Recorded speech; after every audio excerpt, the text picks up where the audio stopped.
In 1998, Apple computers were already known and admired around the world. But in August of that year, Apple co-founder Steve Jobs unveiled a product that was visually different from any computer anyone had ever seen. The whole thing is translucent. You can see into it. It's so cool. iMac G3 was the result of a new consumer-oriented strategy Jobs developed together with British-born industrial designer Jonathan Ive.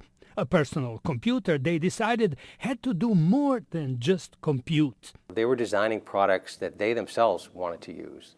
Ive's ideas were strongly influenced by German industrial designer Dieter Rams, who said that a product had to be not only functional, but must also satisfy psychological and aesthetic criteria.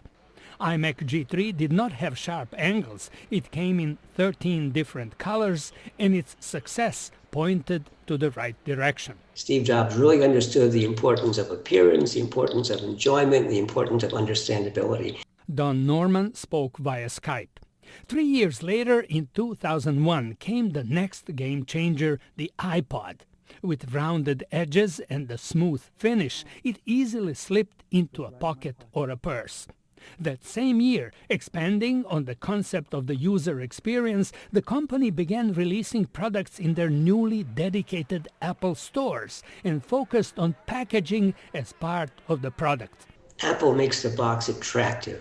Apple makes it wonderful. And when you open, you don't see instructions or you don't see CD-ROMs or stuff. You see the device. And you can take the device out and it already has a battery in it and you can use it. Handheld devices were a huge success, but buttons were still clunky and their function could not be changed. So Apple's designers came up with a revolutionary touch technology, first introduced in iPod Touch and then in 2007 in the real game changer, the iPhone. Today, Apple is going to reinvent the phone. And here it is. Within 15 months, Apple sold over 1 million iPhones, and the industry entered a new era as manufacturers were forced to follow Apple's example.